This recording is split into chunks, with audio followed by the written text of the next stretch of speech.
Now, how are you all? It's Destination Newry. You're with the morning program, reaching out live to the world. We greet you on the east coast of America, west coast, down the southern climes of Spain, looking across the great Mediterranean to the north coast of Africa. We greet you in Dubai. We greet you in Australia, all over the place you are. And you're most welcome back, electronically back into Newry to us here. Hugh McShane joins me here. Retired schoolmaster, deputy head of the Sacred Heart for a long time. That's right, Rowan, and again, thank you for having me in this morning. It's great to be here. Yes, I started teaching in Sacred Heart in 1972. Wow. And retired in 2011. How's retirement settling with you? Very well, I must say. I think that's the one thing about teaching, that you find that there's such a variety in it, and young people are very stimulating. And they'll still remember you when they meet you. They will greet you. Am I wrong or right? Generally they do. Generally they do. That's right, yes. Yeah, generally they do indeed. And you've taken the trouble, you're reaching out to the Cancer Research Society, and you've been doing things that have been very, very helpful, both in historic terms and in cancer research terms, and other terms, charitable terms too. But it's the story of Ireland, Newry as well in there, of Ulster, of the wider island of Ireland, in the time before the First World War, and when war was declared, the response of Ireland, and a mighty work to be studying. Why are you interested in that? Well, I suppose for a number of reasons. I began my teaching career as a teacher of history and politics. Yes. And then, as time went by, I became vice principal in Sacred Heart. So that meant that I had more administrative responsibility. And to some extent, I taught less. But when I retired, I returned to my first love, which was history. And I'm sure a lot of people out there will be aware that we're in the middle of what's called the decade of centenaries in Ireland. Yes. 1912 to 1922. Yes. So in a sense, that has stimulated my interest in Irish history. And as a result of that, I've been asked on a number of occasions to give some talks on that period. So it's really come from that. And oddly enough, Hugh, it's not a history that would have been readily taught in the Sacred Heart or other Irish schools, so to speak, because the history associated with people going to war for the crown would not have been openly welcomed in the old days. Yeah, or am I wrong? Certainly in days gone by, that probably would have been the case, but certainly in the time that I would have been teaching, the history of modern Ireland would have been very much on the curriculum. Yes. And we would have covered issues like that, and issues relating to 1912 to 1923. That would have been one of the topics on the A-level syllabus, for example. Yes. Why were the Irish so apparently readily willing to take up arms and go to the war? Well, I suppose there were a number of reasons, really. One of them was that there was a very long tradition, because under British rule, obviously, Ireland did not have an army of its own. The official army for Ireland was the British Army. And in more recent times, that was based at the Curragh in County Kildare. So there would have been a tradition for young Irishmen to go off and join the British forces. There are reports, for example, that quite a number of the casualties during the Battle of Waterloo and the war in Crimea were young Irishmen. So, and that tradition goes back even further than that. So there would have been a tradition of young Irishmen going to join Irish regiments within the British Army. And that continued right up to the 20th century. And beyond the First World War, right up to the Second World War. Do you subscribe to the notion that those who went were lions being led by donkeys? i.e. the politicians? Yeah, I think there's no doubt when you look at the First World War, the casualties. It's very difficult to estimate the total casualties, but it varies between 15 and 20 million that died during the First World War.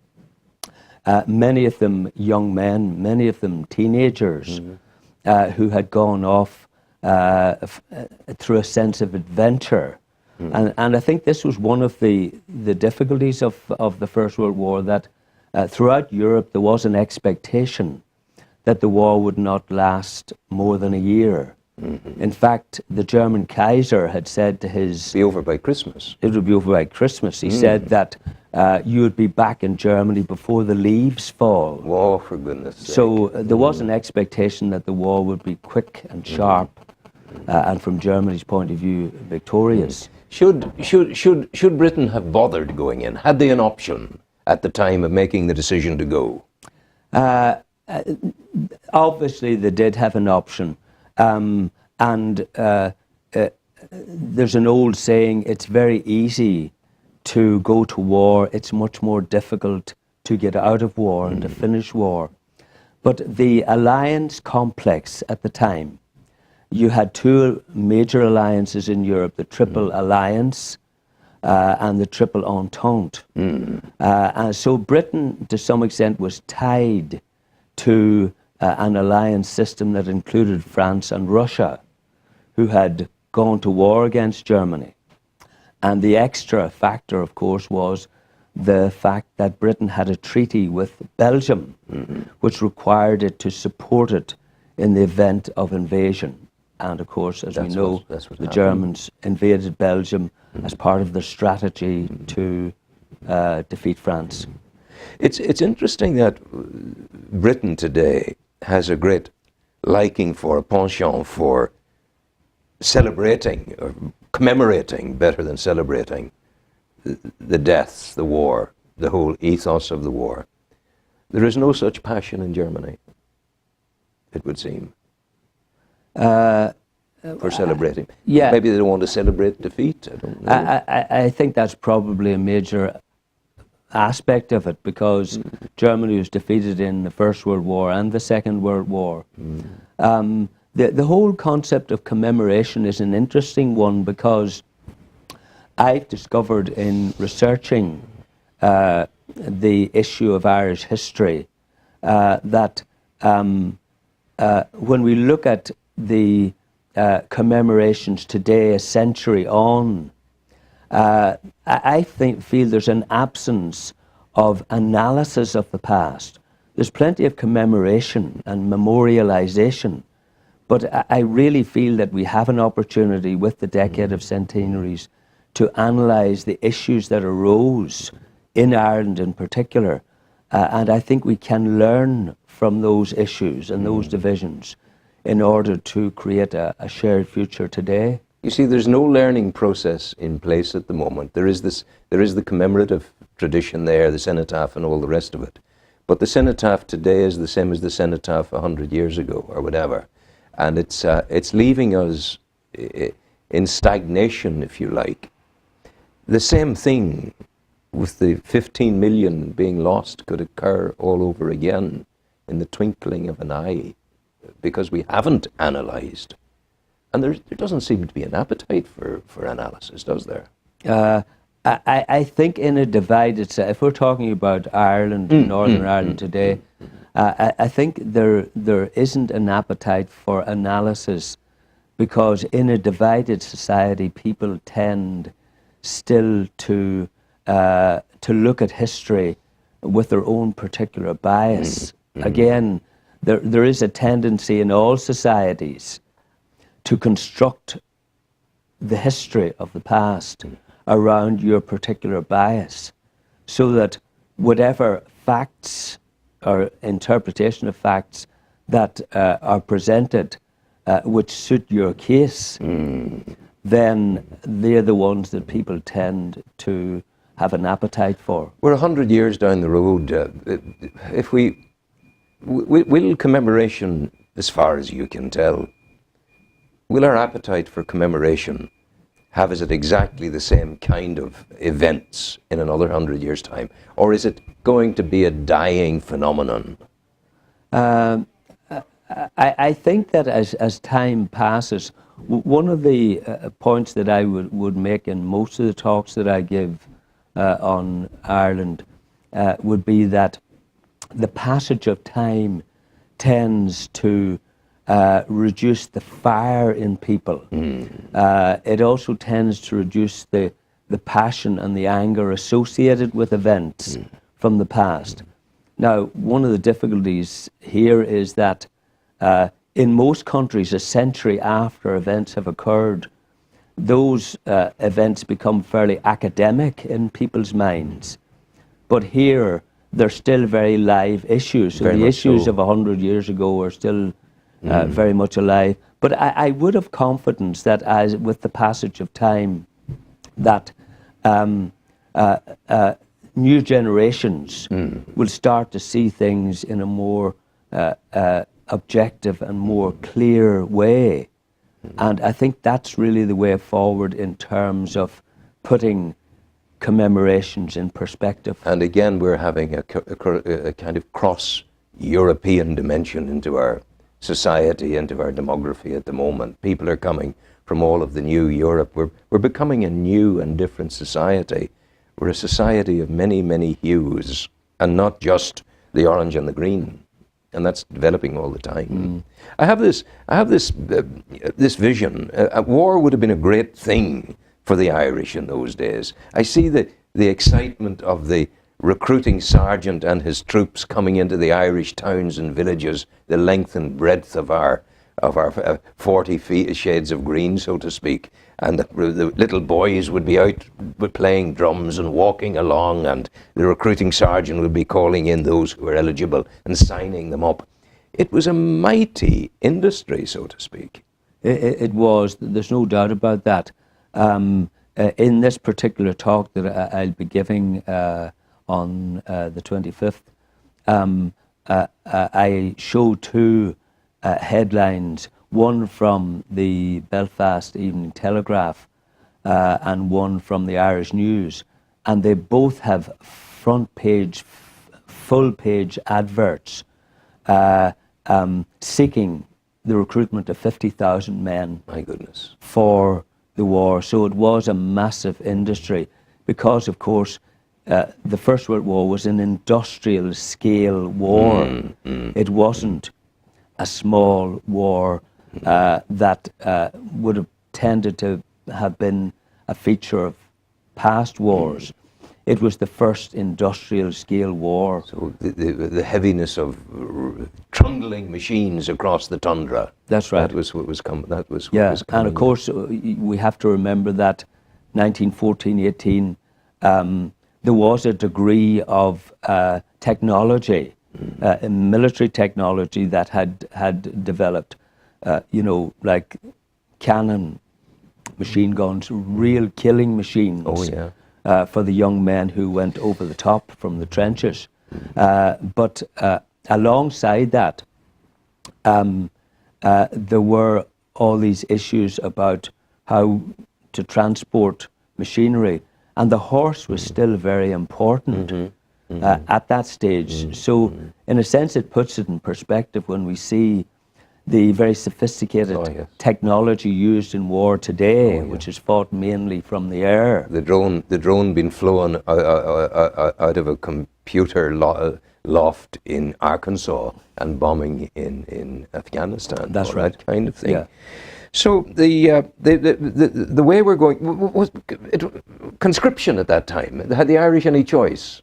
At the beginning, the British government had no need for conscription. As I mentioned earlier, there was a tremendous excitement, especially within Britain, about going to war, serving the nation, achieving heroism and adventure. So there were all those different features mixed in, and it was a heady cocktail for young men.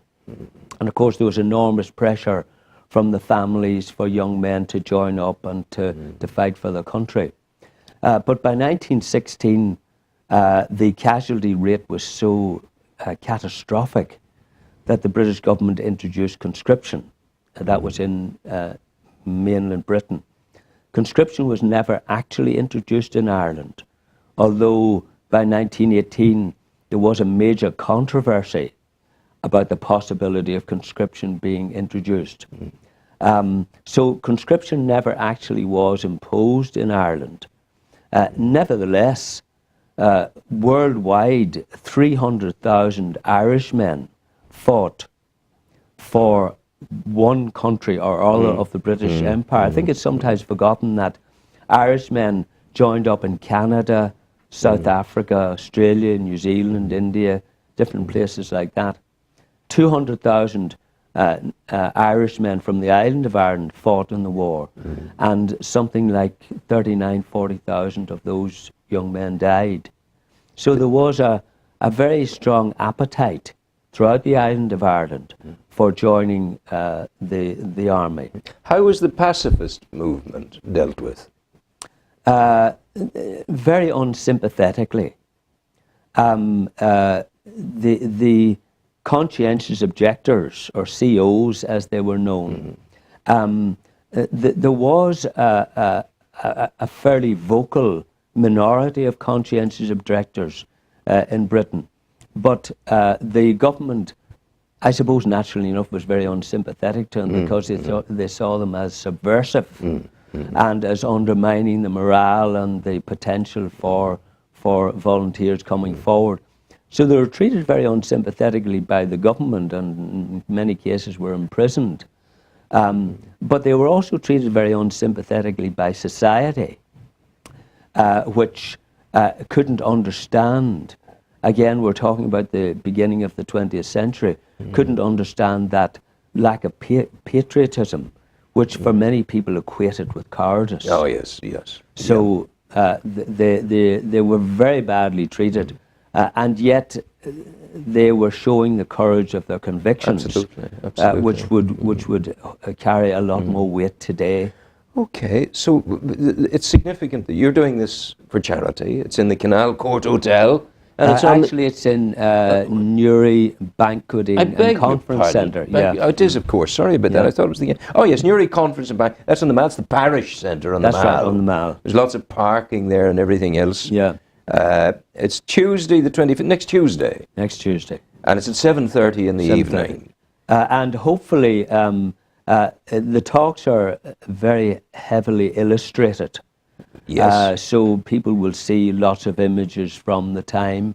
I've also done research into the involvement of young Newry and district men in the war. There's some really interesting and poignant stories that have come out of that. Yes. So I think people will find it interesting, not just from the point of view of the whole issue of Irish involvement in the war, but also the involvement of young Newry and district men, and also seeing how, as time passed, by 1918, the attitude of nationalists, in particular in Ireland, had become transformed in relation to support for the war, but also support for the other major issue of the time, Home Rule. Home Rule.